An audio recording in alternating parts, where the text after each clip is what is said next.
Affin Holdings has run out of time. According to a Bursa filing, Affin said it and Japan's Daiwa Securities had been unable to finalize the transaction documents in accordance with the terms and conditions set out by Bank Negara Malaysia. Bank Negara had given its approval back in October for Daiwa to acquire a minority stake in Affin Hwang Investment Bank as the Japanese firm aimed to strengthen its presence in Southeast Asia. The central bank had given its approval for the purchase with stipulations which needed to be ironed out by December 31st last year.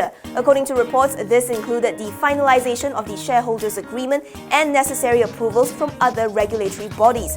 In the short announcement, Affin did not say whether it would seek a deadline extension or abort the proposal. Affin and Daiwa are not strangers to each other, having formed a business partnership in late 2013. The master developer of Tun RAZAK Exchange, or TRX, is reportedly in finalizing talks with two major international financial institutions to set up shops in the development. Citing sources, Bernama reports that TRX Siti Sdn Bhd had been heavily promoting the project and holding substantial discussions with potential investors who are now more confident about the development. The Newswire also cited TRX Siti's CEO Azmar Talib as confirming the talks with both international and local financial institutions. However, neither the numbers nor names of the institutions were revealed. Azmar told Bernama that out of the 29 development plots on TRX, about 60% were commercialized. TRX is a 15-year development and Phase 1 is slated for completion by 2019 at the latest.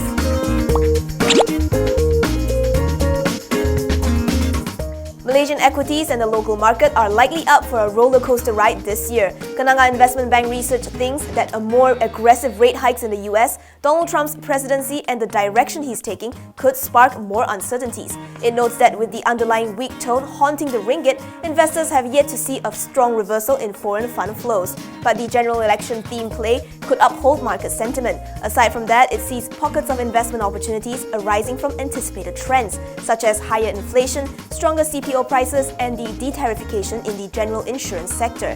The research house predicts that 2017 could be another range-bound year with a year-end target of 1,732 points.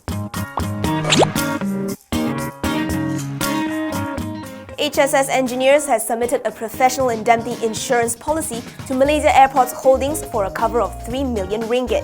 HSS has done so through its associate HSS Integrated, and the policy was submitted pursuant to the terms of a memorandum of agreement that it had signed with MAHB, and notwithstanding a notice of arbitration that was issued by MAHB to HSS Integrated. Remember that back then in December, MAHB had decided to file proceedings against the engineering company for allegedly breaching the MOA. In a Bursa filing, HSS said that its associate's liability is limited to the amount covered by the insurance policy, explaining that the matter should not have any material impact on the group and that the policy has already been fully paid for and accounted in its financials.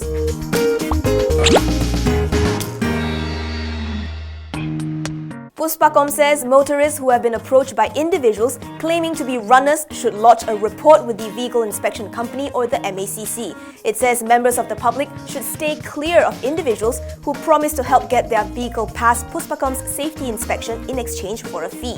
The company says such individuals are merely scammers and that it has never compromised in ensuring that every vehicle inspection is carried out in accordance with the standards set by the Road Transport Act 1987. Therefore, any vehicle that fails its inspection will be deemed unsafe for the road and denied safety approval. For instance, last year, it inspected over 72,000 buses, 32% of which failed the test. And out of nearly 45,500 routine bus inspections, 37% of that did not comply to standards. The statement comes after Transport Minister Liao Tiong Lai asked the MACC to look into allegations of corrupt practices at Puspakom.